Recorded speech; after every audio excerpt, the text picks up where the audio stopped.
Welcome everyone to our March Illinois Work-Based Learning Innovation Network Community of Practice. We are focused on data this month, so very much going to look at some insights from communities and models, and also going to hear from the Illinois State Board of Education, kind of some updates and guidance there on work-based learning and data. And I know questions and things that are swirling in our mind already on that.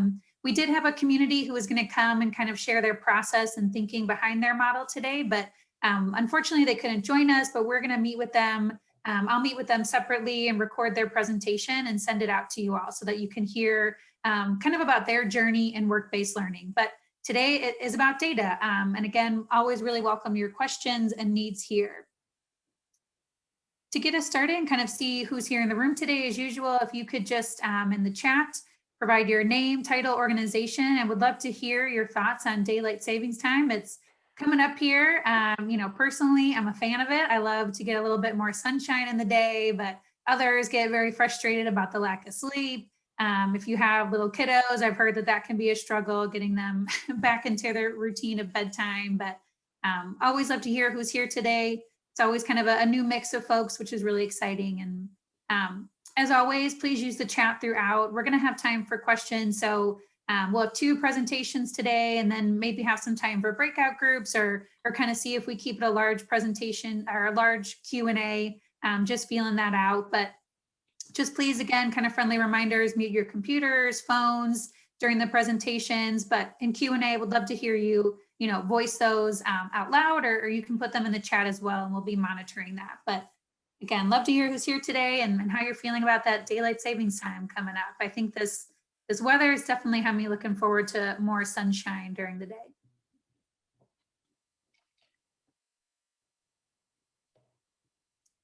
Oh, Caroline on our team is a nay, huh? Interesting. I'm mixed feelings as well. Archaic. I like the word archaic. We were having a discussion the other day about like some states and Illinois at some point was going to just like stick with one time or not switch or yeah. I like the word archaic. It's interesting here. Well, welcome everyone. Glad to have you all here. I'm always excited to see who's in the room. Maybe one day we can be in person with each other. So the plan for today is, like I mentioned, we'll have 2 presentations. Emily Reska from the Ed Systems team is going to talk through some data, kind of practices, best practices generally, but also focus in on some lessons and insights from the Great Lakes College and Career Pathways Partnership, GLCCPP. If you've seen that before, if you've listened in on presentations, you might have heard some of these, but really going to dive into that work-based learning and that data collection piece there. And we also have Heather Strom joining us from the Illinois State Board of Education, who's going to review and talk through some of these emerging expectations from ISBE in terms of the data that needs to be collected, what it means, and some different definitions there, and will be available for questions. And like I mentioned, we'll plan to go into some breakout groups and do some debriefing and reflecting with one another, or depending on the questions and needs, we might just keep it as a full group. And then going to have some closing and next steps and take it from there. Just a quick recap too, for those of you who may be new to IWIN, and I keep doing this lately on presentations, not introducing myself, but I am Heather Penzak. I'm a policy and program manager with Education Systems Center, and launched IWIN here back in October to really just have a space for communities across the state, and we even have sometimes national folks joining these to really look at highlighting and exploring innovative models for work-based learning. And we have a lot of focus this year on different models and best practices and guidance on virtual work-based learning. But if you've been attending IWIN since October, everything we're talking about is really applicable to any model of work-based learning. And really engaging in conversations as a community. And this was a big focus too of our January IWIN on how do we create sustainable, high quality models that ultimately provide broader and more equitable access, especially when we think about what that means for building social capital for Black and Latinx students. And so we had a kind of a deeper dive discussion on this in January, but you'll see that these conversations are going to be embedded in each IWIN session that we have here. And a big piece of this, it's always fun to read the chat afterwards, is the connections that are made, both in the chat and when we do breakout groups. So we're here, we're going to have presentations and different guidance each time, but really, we want you all to continue in the chat and in those rooms and connecting with each other to share your best practices. And then also as we come together and we hear from throughout the state, the different needs and questions that are out there is where could there be maybe needs for state policy changes or support systems. And again, we have our state agency partners invited and attending these, and one of them is here today to present to you all. So very much is a community of practice and us all together. But with that kind of intro there, I'm going to turn it here to my colleague Emily to talk us through the Great Lakes College and Career Pathways Partnership and lessons learned.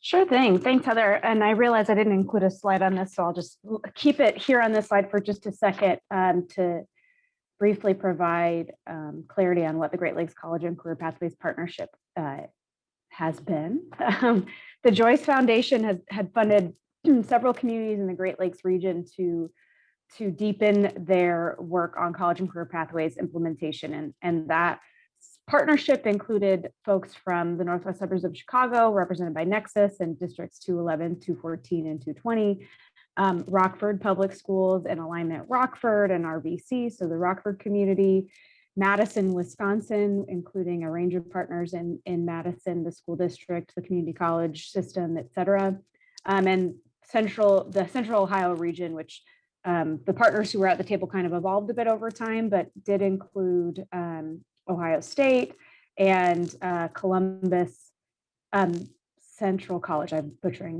that name, but the community college district and a number of high school and secondary districts in that region. But again, the purpose of the partnership in general was to provide support to these communities who were at different stages of college and career pathways implementation to develop and scale their pathways. And included in that effort is a real focus on data collection and usage, as well as scaling work-based learning. So just with that brief context, we can dive right in. So I will take a step back to think about principles around engaging with data in general. And for anyone who has attended our workshops at the 6x25 conference, which we'll include the link to at the end, some of these might be familiar with to you, but just some of the ways that I like to think about using data is that data can be really insightful for a number of reasons, but kind of the two primary mechanisms are looking out and seeing what's happening in our regions, in our schools, for students, in our communities as a whole, but also that data can be used as a way of reflecting on how our actions, practices, cultures, systems, et cetera, are producing those outcomes or realities. So it's both for looking out and for reflecting inward. And, data often can be a really loaded thing for folks to dive into, especially in school communities. We've seen a lot of where data can be used as a hammer, really as a mechanism to criticize or to cast doubt on certain practices or programs. But really what I encourage folks to think about is how can we use data as a flashlight, right? So if we're seeing something that we don't want to see in terms of outcomes or realities, what does that mean? Again, reflecting on what that means about our practices, reflecting on what that means, looking out the window in our communities. How do we shine a light on those areas for improvement, as well as areas for celebration? So, I often use the metaphor of if your power goes out, and you need to find the fuse box and figure out what's going on, you're not grabbing your hammer, you're grabbing a flashlight to figure out what's gone wrong and identify what tools you need to address the challenge or the issue. The other frame that I like to offer folks is just a broader perspective on what it means to engage with data to help drive student achievement, or really, this could apply outside of a school district context, certainly just in a community-based context. If we want to increase and improve outcomes for individuals in our communities, in our schools, et cetera, it requires a number of different conditions for data use, including collecting quality data, including building capacity for the people who can engage with data, and building a culture of engaging with data, to then take that into data-driven actions and the cycle of inquiry, et cetera, that can impact policy and practice that ultimately shape what those outcomes are. And so recognizing that it's not enough to simply collect data, but also engage with it. And that requires kind of firing on a number of different cylinders at the same time. And I have two sort of final concepts before diving into reflections on the Great Lakes College and Career Pathways Partnership specifically. But really, data are an important mechanism through which we can build understanding around equity, especially using disaggregated data. And I'll emphasize this constantly. It's really essential to use disaggregated data to the extent possible. I know in the previous IWIN session, which was on equity, there was a lot of reflection on how data helped drive some of the decisions and the implementation and practices that were being put in place, but really recognizing that our systems produce the outcomes that they're designed to produce. And in order to understand where there might be leverage points to close equity gaps in terms of experiences and outcomes, that using data and disaggregated data in particular is really essential. And I'll highlight an example from the Great Lakes Partnership briefly here. For example, there was a point in which we were looking at some deeper data from a set of communities around work-based learning specifically. And we noticed that when you looked at data on work-based learning participation by gender, there were a lot more female students who were enrolled in, who had participated in the work-based learning opportunity that was being tracked. And when we kind of pulled the layers back on that, what we discovered was that the opportunities that were being tracked were specifically in health science and specifically in the certified nursing assistant program and pathway. And what that prompted was a conversation about, well, what does this mean about our recruitment practices and what we're saying about who should be interested in this pathway and who it might have value for. And the same kinds of questions can emerge when you look at things according to race, obviously, and we would certainly emphasize this. We can go ahead and go to the last sort of context slide generally. The other thing that I like to highlight is that folks often want to understand, well, what was the impact of this experience on a student? What's the ultimate outcome that's happening as a result of a student participating in this kind of experience or course? And that is really compelling and valuable data. And also there are other levels of inquiry that are valuable and important to kind of start building that capacity and building that data muscle, as we like to call it, around understanding what's happening, again, through the mirror and the window approach.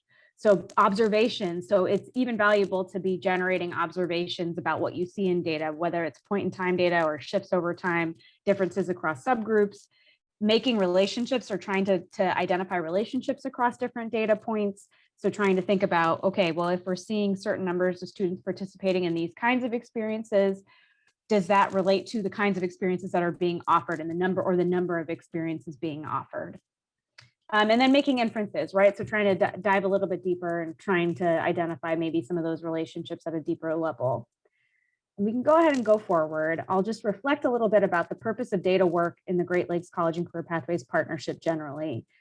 We embarked on a process over 4 rounds of data collection over the several years of the grant and had communities report on a number of different shared metrics so that we could build a picture of what was happening in the region. It was not intended to be a program evaluation. It wasn't a randomized control trial. It wasn't anything along those lines, but simply to help us make sense of what was going on in the region.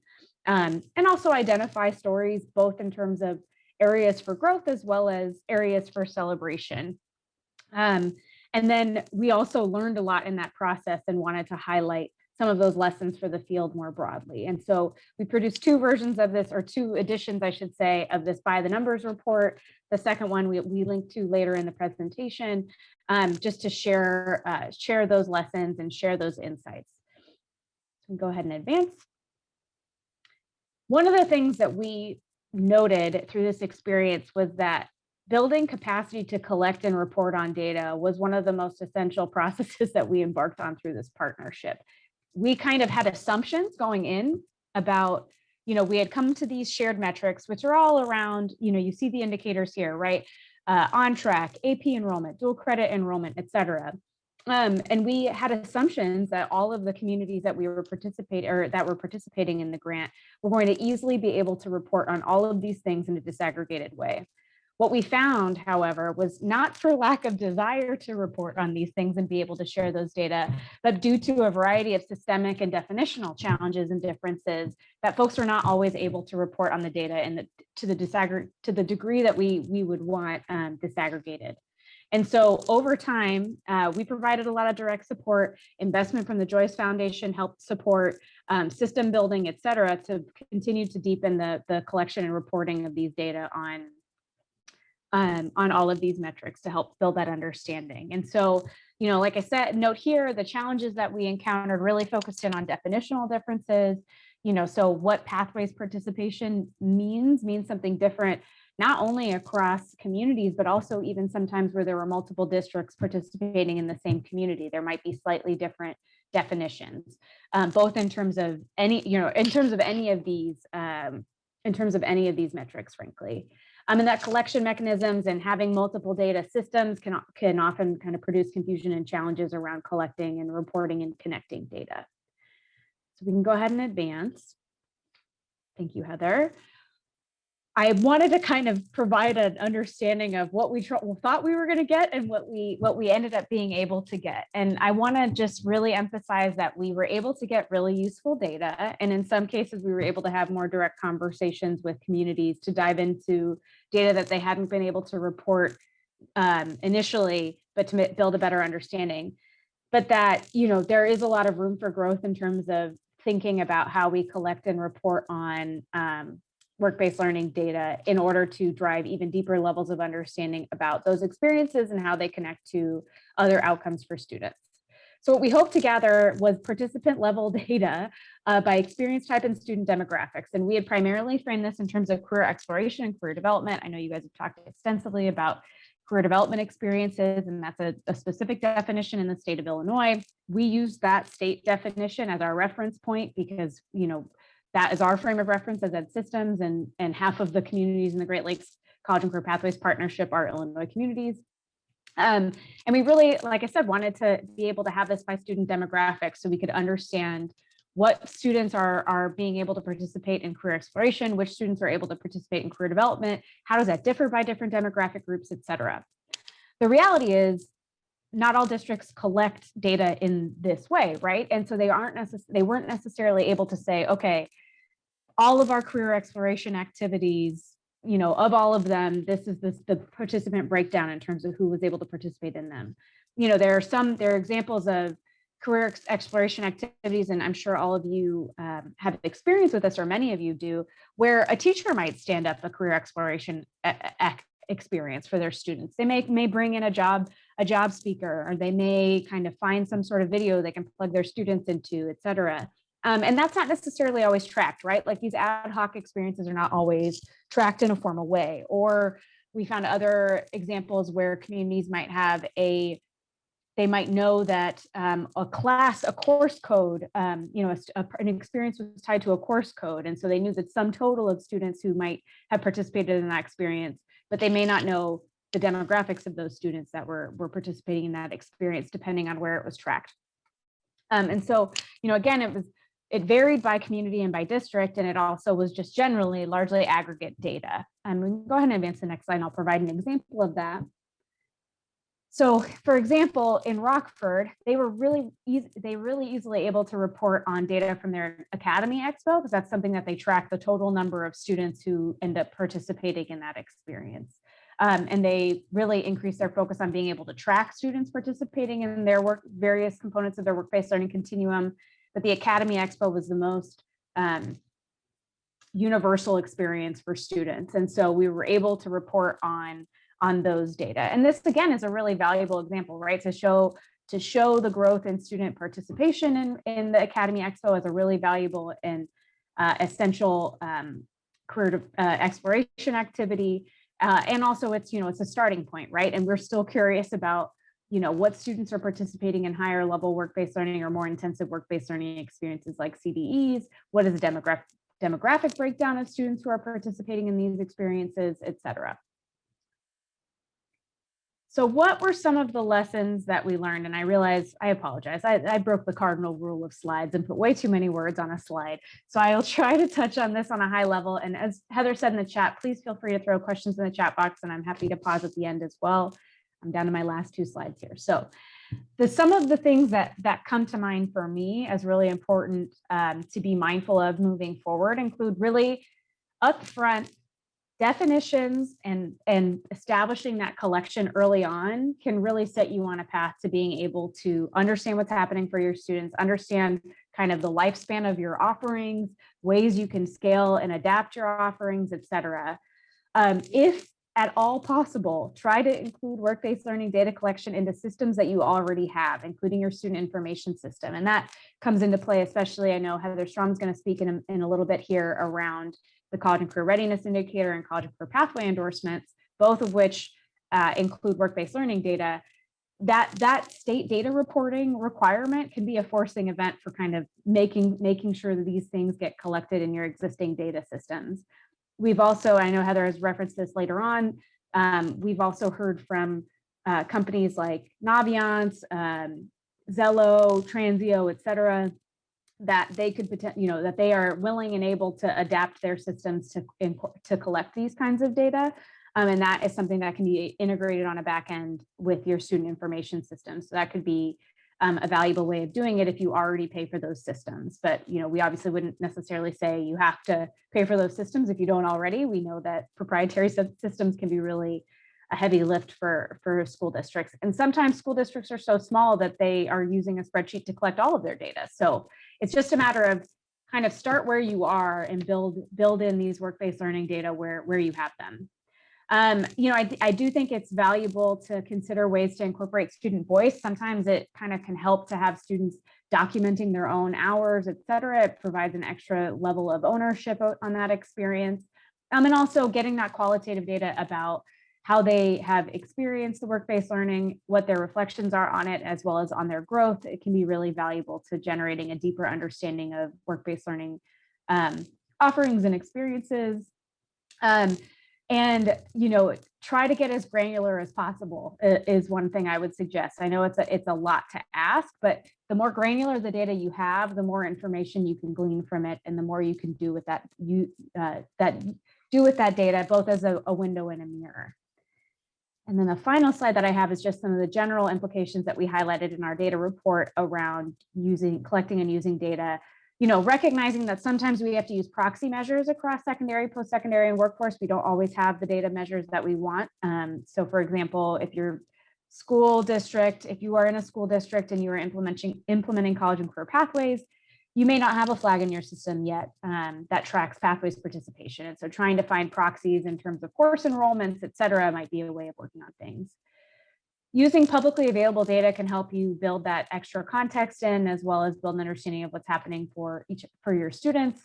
Again, I will always harp on this, using disaggregated data to the degree humanly possible, recognizing and supporting your communities and any collaboratives you're engaged in to build that data muscle. And we've got some resources at the end that can help you think about data protocols that can be used and things to be mindful of as you embark on that journey together. And again, in these collaborative efforts, work-based learning is a primary example. If you're in a school district or an organization that is outside of a school district delivering work-based learning, you're engaging with employers, you're engaging with other adults and systems that are supporting the folks going through those programs. So really try to think about how you can engage with data with a purpose, with an end goal of understanding your programming, understanding the outcomes, et cetera, but also doing that in a collaborative way is really essential. It's difficult, but essential. So I'll pause there and we'll gladly take any questions and questions or comments or reflections from folks. And this is teeing up, Heather's going to speak about those state level data collections, and that might kind of help connect the dots on some of this as well.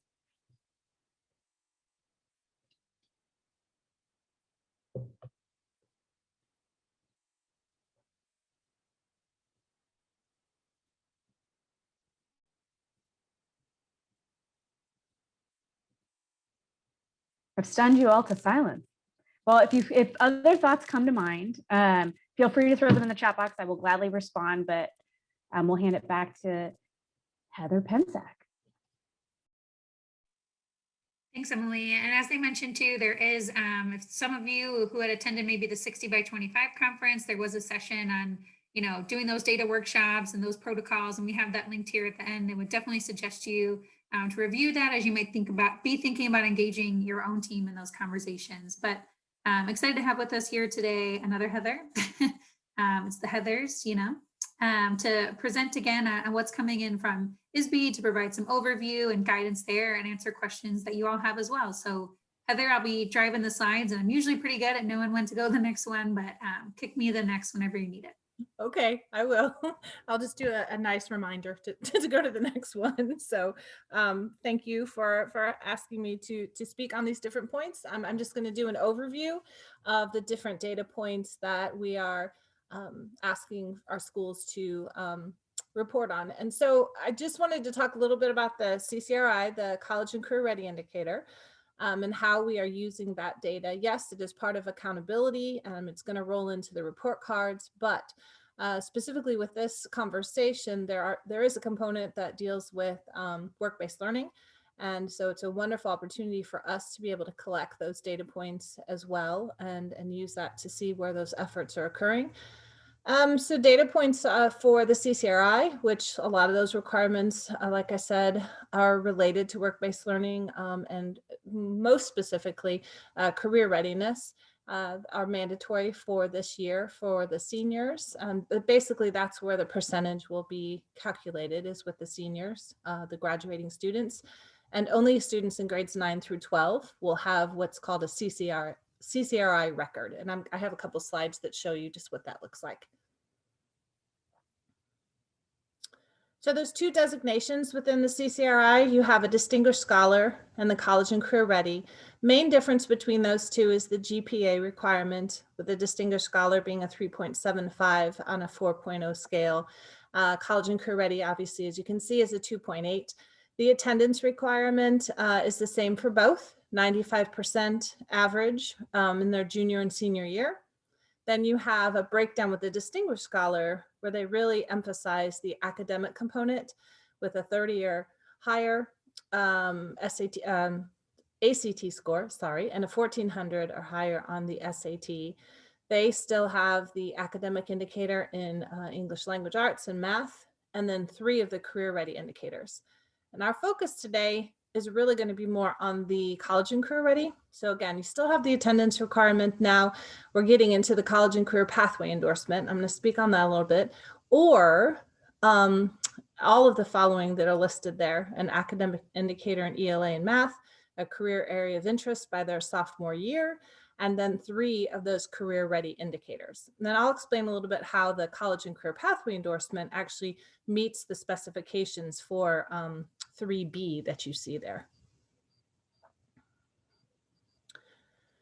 So within the pathway endorsements, they can complete an individualized learning plan. They've got a career-focused instructional sequence, which includes this academic readiness and the professional learning opportunities. So this is why the pathway endorsement will fulfill the requirements of the ELA and math academic, because if a student receives a pathway endorsement, we are saying that they are ready for non-remedial work at the college level, and they have worked through a career-focused instructional sequence, which includes the determination of a career area of interest by their sophomore year, and they're meeting the requirements of the 3 career indicators, because they have things like team-based learning. They have components that include work-based learning or career development experience. So that's one unique way for a student to be deemed college and career ready.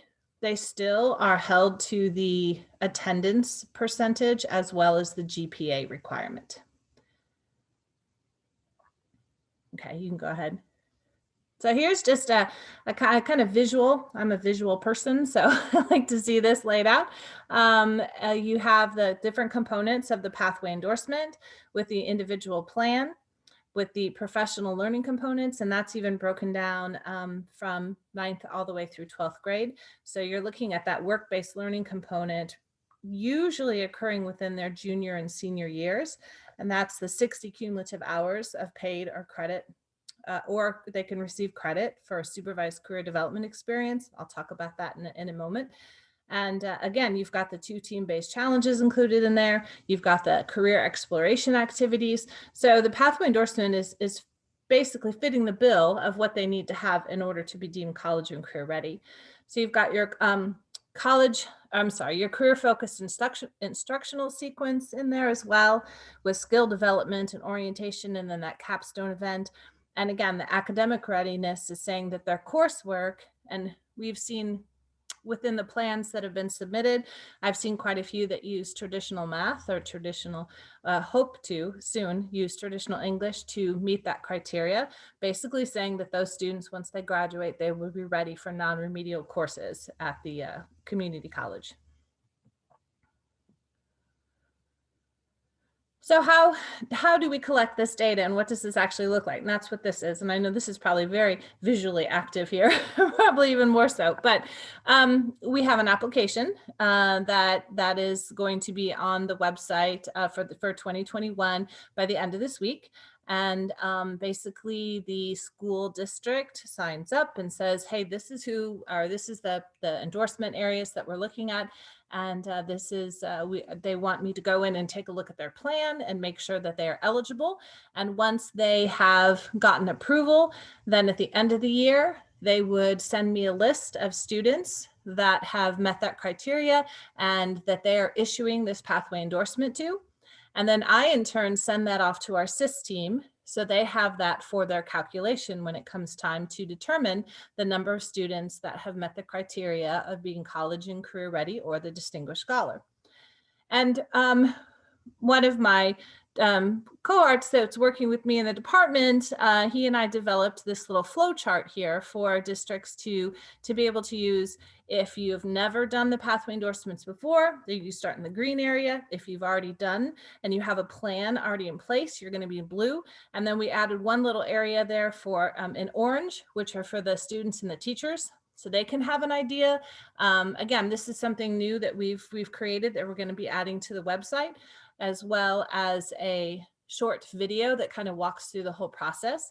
But this is just one component and kind of what we're looking at as far as collecting the information. So if we had to break this down and say, well, how would we determine who's done work-based learning? I can safely say that any student who has a college and career pathway endorsement would absolutely fit the bill of doing work-based learning, because that is built into part of the overall plan. Another quick question here for you about like EFEs. Just got a question about how can EFEs support districts as they might be completing this application and reviewing materials. Any suggestions you have there? I think that when districts are, if a school district has an interest in developing a way for students to earn these endorsements, I would definitely strongly encourage conversations with that district to find out which perhaps CTE courses already offer many of the different requirements within the endorsement, and then have those conversations to be able to build that out. That includes conversations with the community college regarding the academic component, and the EFEs have been working with the community college in that sense anyway within Perkins to do their local needs assessment. So I think it's just a conversation piece. EFEs should be aware, the directors should be aware of the districts that are going to be offering these endorsements, and then they can help support them as well, because maybe they're not quite there and they're not sure how they can get these to work, but through conversation, they can say, oh, we can add this into this class, or we can take a look at this career exploration opportunity here within this course. So I definitely think it starts with conversation.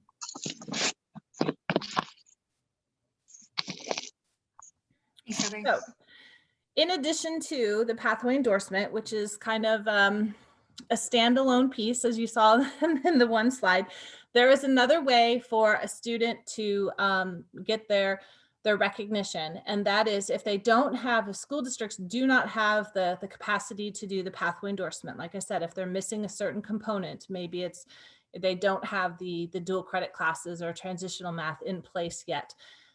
Those students that wouldn't have that opportunity are still required to do 3 career ready indicators. So they've actually separated out the career development experience as a way for a student to meet one of those indicators.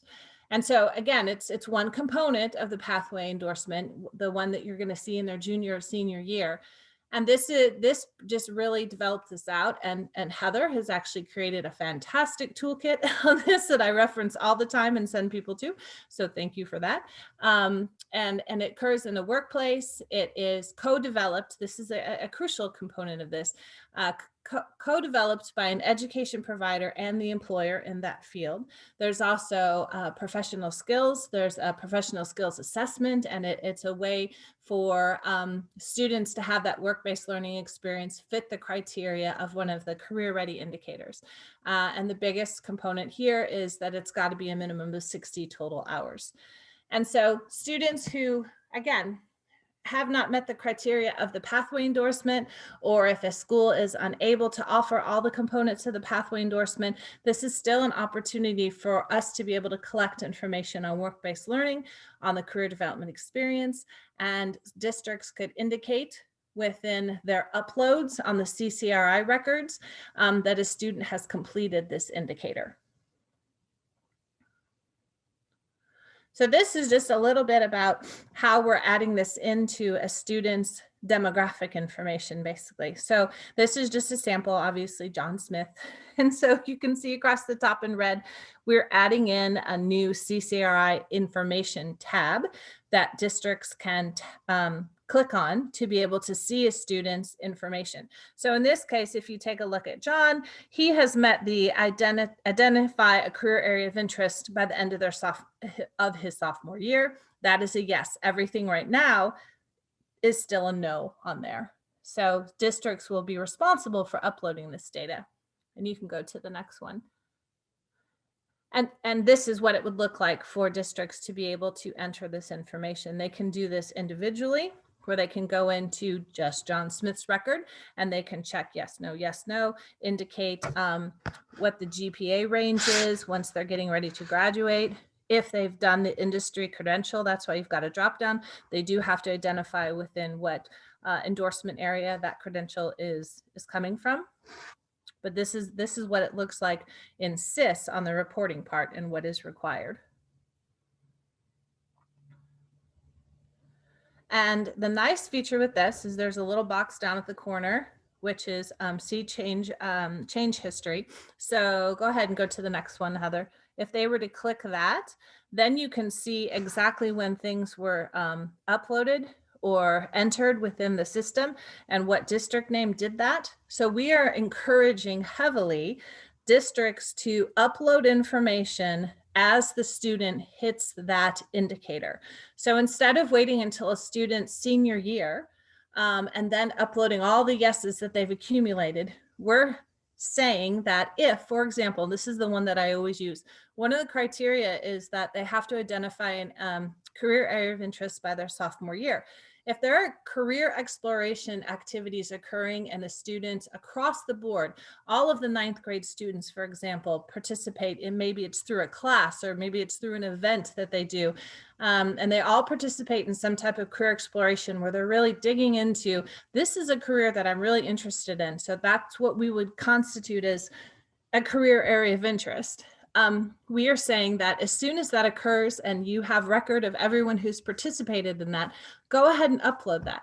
Go ahead and do a mass upload and say that, yes, all of them have hit it, have hit that indicator. Because of this exact reason here in front of you, that the record stays with that student. It is not going to go back to a no or reset or anything like that, unless a district goes in and purposely changes it. So that's definitely something, and you can see career area of interest is on there, and then you've got the career development experience as well. That's going to be another way for us to have that point where we can look and see if they've done the work-based learning. So we have 2 points really that we can grab that information.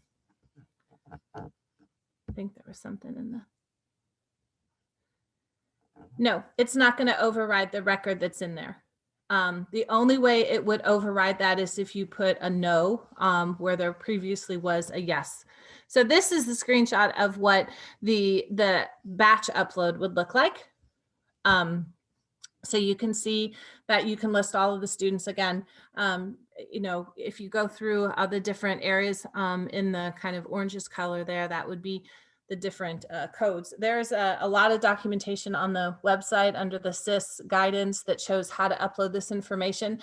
What we're finding is best practice for schools is some schools are doing this mid-year, meaning that in January when they come back, come back to school, they might send out a short questionnaire that's asking for these different data points, and then that gets uploaded then. And then others are waiting to the end of the year and then also the start of the year. So it just kind of depends, but they're collecting the data on grades 9 through 12, not just waiting until their 12th grade year. And the way that they're kind of marketing that, so to speak, for the students, instead of them saying, oh my gosh, another questionnaire about what I'm doing and all these different indicators I have, is they're telling them that by the time you've completed all these and done all this, you know, showing us the different activities you've been in, showing us the different work experiences that you've had, we'll be able to build a really nice resume for you when you're a senior, because you'll have all of your activities that you've done across your high school career and so forth to be able to use for college applications or work applications. I mean, anything that can show that type of experience. Okay.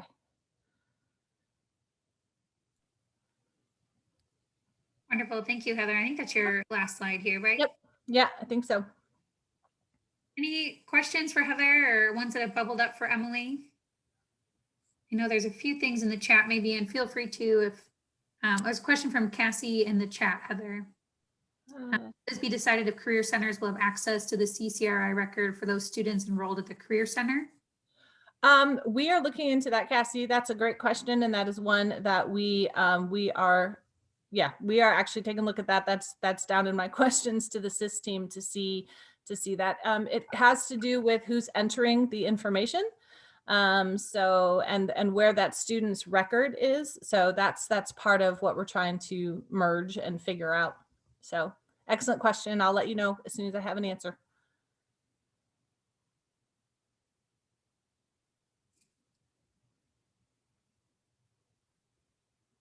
And again, we have some time here. Any questions? I think we're going to stick with just kind of like a large group Q&A and then have some an update for you on kind of a pilot opportunity and then some next steps here for the network, but definitely have time for more questions.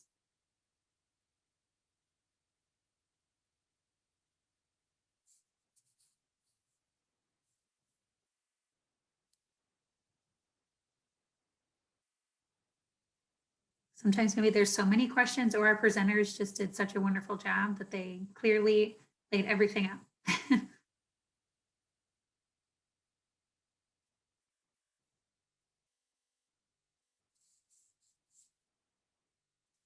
Well, I'll kind of start talking through some of the next steps here. Definitely going to give you all a moment back of your day. And like I said, I'm going to send out, and that's part of the next steps, but I'm going to send out the recording to of the other community who was supposed to present today. You all just got a lot of different information about data, how to collect it, what you're going to need to be collecting. And so this community out of Maine Township High School District really did an intentional thought process about the different ways they're going to collect it, the different ways they're going to think about it.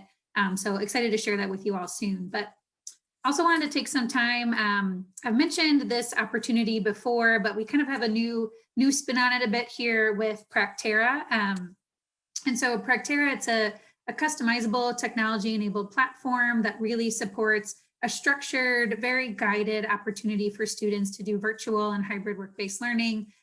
We actually have some partners in Kankakee and also North Chicago implementing and piloting Practera right now, which is really exciting, and definitely want to bring them in to share their learnings with you all here as they proceed. But through a partnership here with this network and engaging with these communities, the sites would have access to Practera at no cost through next school year.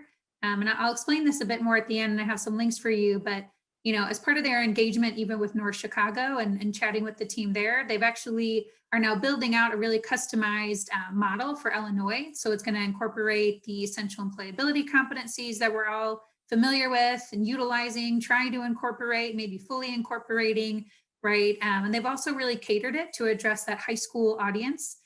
So, you know, it was initially developed, I believe, and I think Nikki's on here too, if she ever wants to correct me on anything I'm saying, very much with college students in mind. And this was something still usable for high school students, but they're putting a lot of thought into it right now to really make it cater to that audience and also, again, align to the Illinois frameworks and definitions that we have, as you heard from Heather and hearing from Emily too, right? Those definitions, that language is so important. The more we can have consistency there and all the different offerings and experiences and programs that students have, the better it is for us to be tracking and making sure that those things are quality and and broadly and equitably accessible, but also for the students to have a meaningful experience. That's kind of all and so, piloting as a pilot site is going to be very similar to kind of what we do in IWIN, but they're going to be focused community of practice for those who are piloting Practera, and you all can share your learnings and insights, and you'll receive some continued professional development from EdSystems and from Practera through this IWIN community. And would definitely love to have you as you're piloting to share out to the broader IWIN, but we'll have kind of our own focus sessions as well. I'm just going to give you here just some really high level screenshots and overviews of Practera. You can go onto their site and start to look at these, but I'll explain here in a moment. We're going to have a deeper dive kind of information session on what this high school Illinois virtual model looks like. But the student experience on Practera is very much, geared towards and user experience, visually appealing, self-guided for students. So it even takes them through, how complete they are. It's got different modules and different guided steps for them.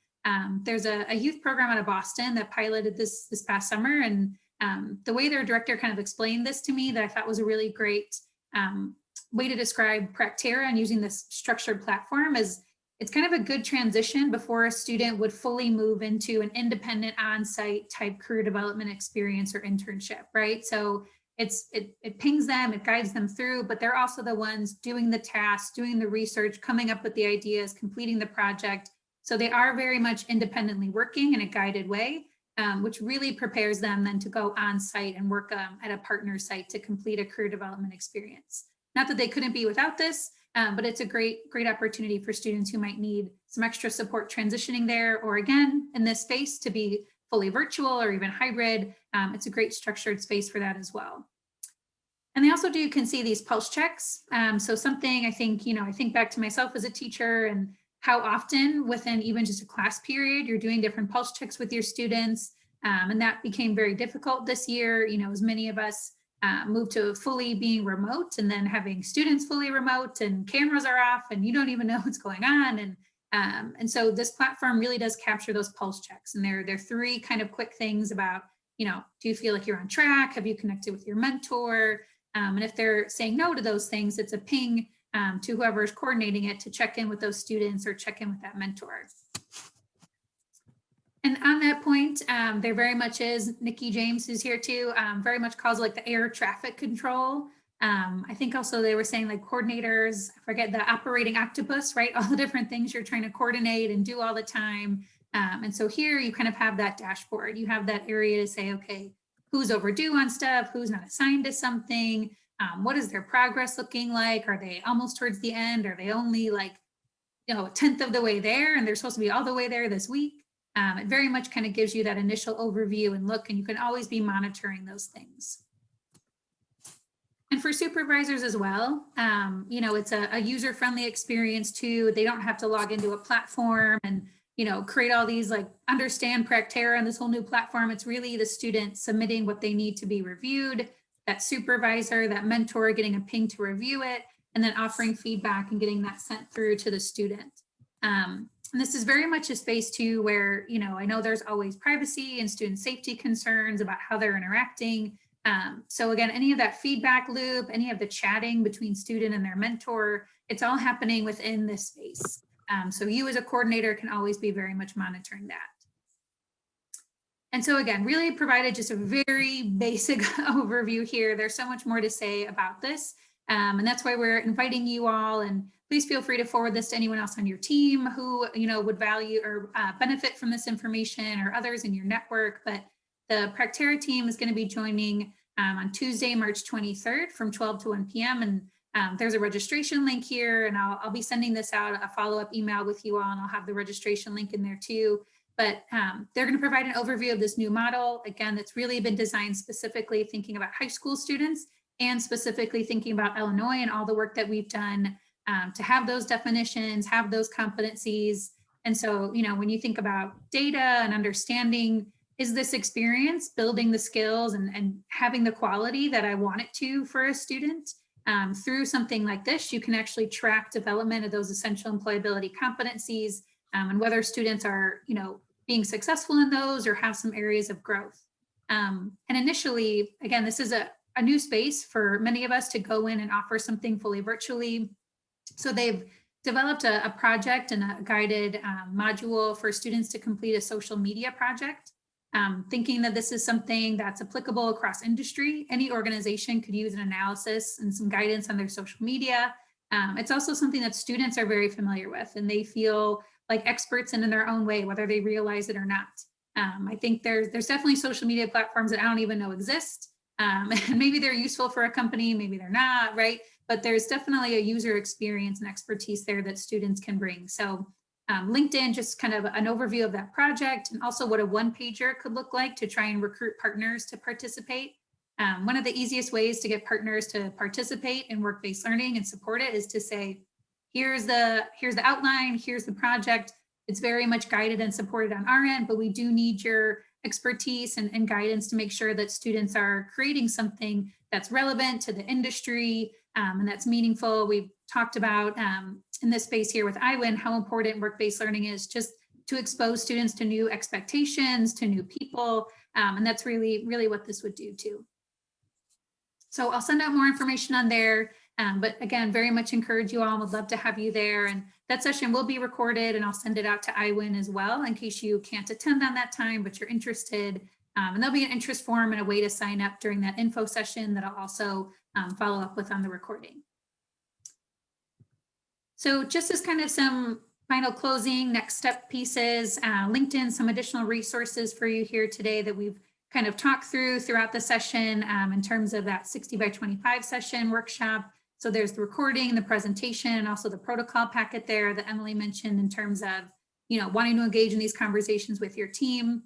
JFF, Jobs for the Future, just kind of an interesting article and kind of give you again, so Practera, these different platforms we're talking about here, none of it is saying like, this is the only way you can do this and we fully endorse this one, but they are valuable options for you to look into and determine if they're right for your needs and for your context.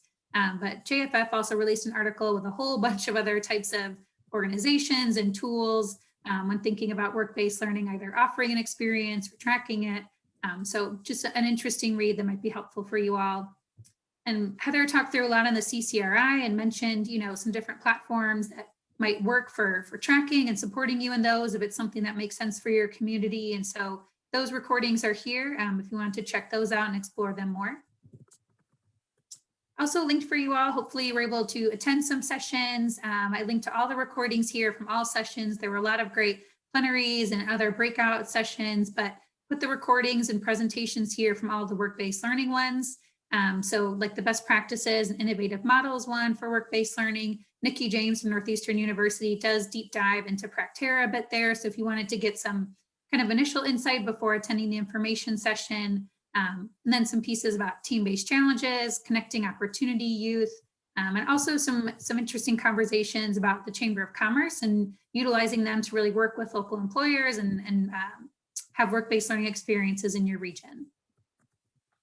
So as always, encourage you all to access the IWIN site, share, gather resources.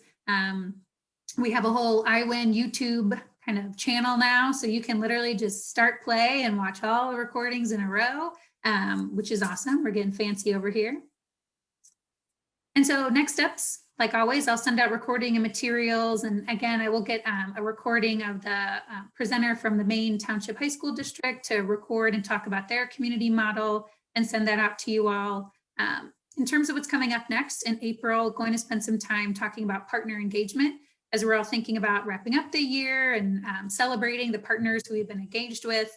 Have a few communities who can really provide some insights on their practices there. And if it's something you'd like to present on as well, please let me know. We can definitely make sure to include that. But would love to know, from you all as we kind of have these last few moments here, as we think about closing out the school year and preparing for summer, some thoughts, having here on my end, and would love your all's feedback. One, in May, how do you want to close the school year? Is there a certain topic, a burning question, something on your mind you'd really like to talk about? Then also thought, in June, July, and August, I know we all kind of have different roles and different cadences to our work, but thinking in the summer to do kind of workshop style sessions. So kind of go along through the continuum from career exploration, team-based challenge, career development experiences to gather in small groups and just do some workshopping of designing, maybe coming up with like a prototype for those types of experiences and just keep it a little bit more interactive but casual for you to attend and workshops and things over the summer. But would love to know what you all are thinking about May or that plan for the summer. Otherwise, thank you all for joining, and a big thank you again to our presenters here today, Emily and Heather, for joining us. Really appreciate you all.